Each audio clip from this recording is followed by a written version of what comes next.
Hi there, knife people, hello lady and gentlemen. Tonight, 2nd of May 2024, I was watching Knife Center's New Knives for the Week videos hosted by Seth V. And he talked about a type of a lock that is becoming more common and the need to give it a name. Here's what he said. The first one we're going to talk about is a new version of the Raccoon. It's come as a button lock, then it was engineered to have a crossbar lock, and now we've got a new button style lock. That locking mechanism, it looks like a button lock, but what it actually is a modified compression style lock. Here Seth makes an assumption that everybody knows what a compression lock is. It's another lock that was devised by Spyderco, and it's present on several very popular knives like paramilitary series. But my personal favorite knife with this lock is Spyderco Yojimbo. And here's how it functions.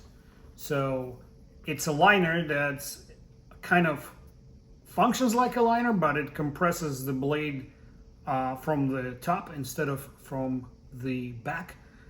I'll get into it in a second with the other knife. Back to Seth we go. So that button travels all the way across the handle there to actuate the liner on the other side, which is functioning exactly like Spyderco's compression lock. I've heard, for example, top liner lock. That doesn't work for me. Functionally, it doesn't feel like a liner lock, it doesn't work like a liner lock, and it's not searchable. If you search top liner lock, you're gonna get a bunch of liner locks. You gotta figure out what to call it, because this isn't a button lock, and it's not a compression lock. So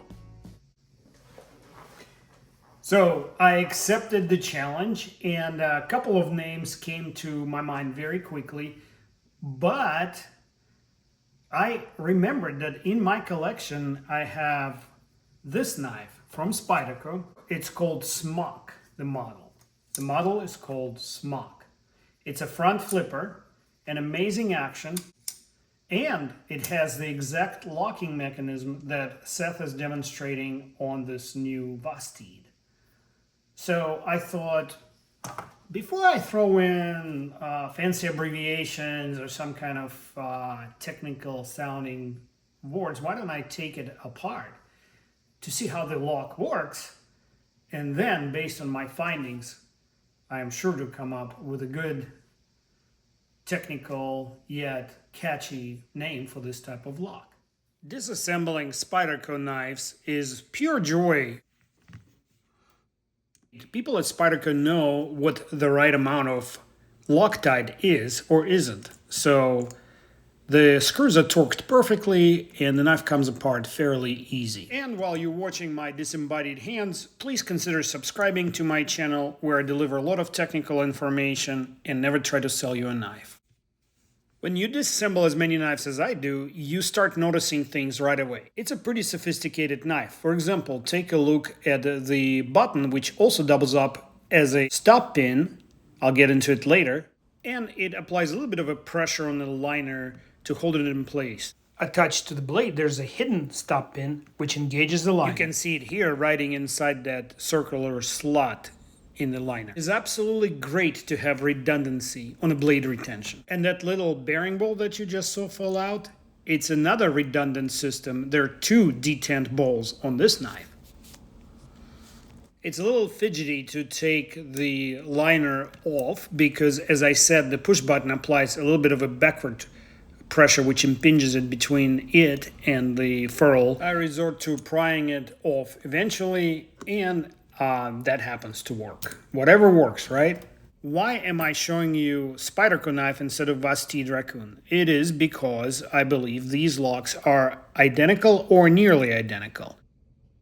The push button is attached with a screw to the lock bar, making very rigid connection. And unlike true liner locks, the lock bar contacts the blade from the top instead of from the back. Once I drop the front liner in, it becomes obvious that the push button comes in direct contact with the hole right here. The designer's intent is clear to me. This button prevents deformation of the lock bar under stress. When the blade strikes, the button transfers the forces from the lock bar to the front liner.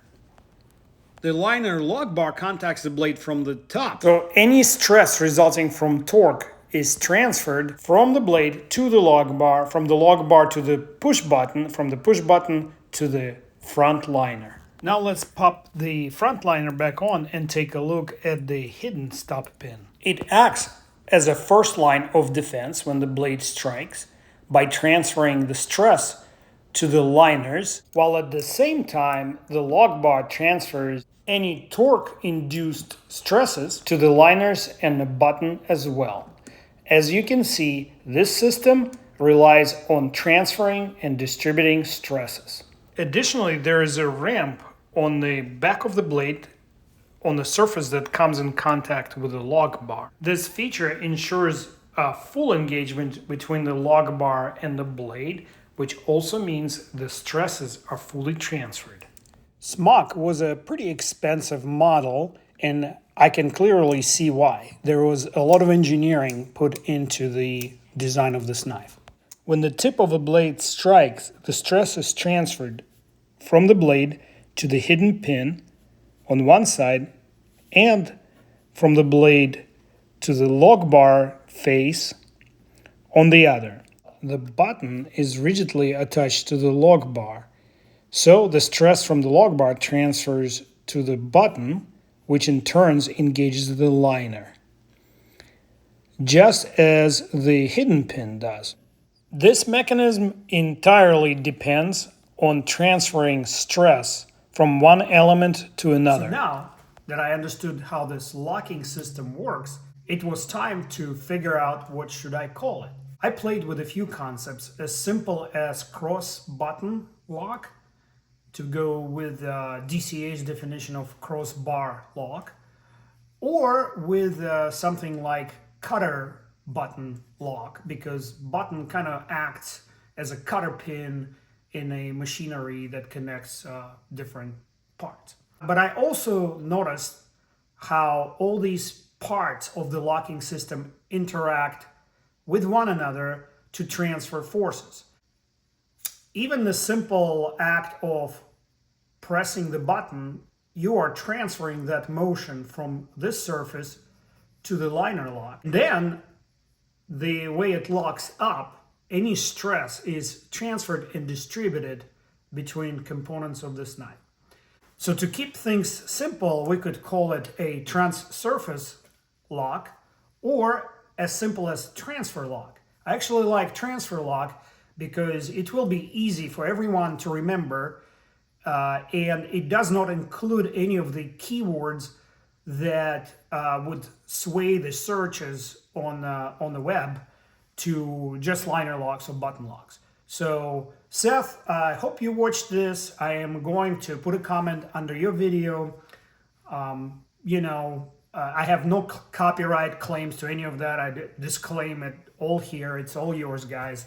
Just thoughts, from the engineer/knife reviewer.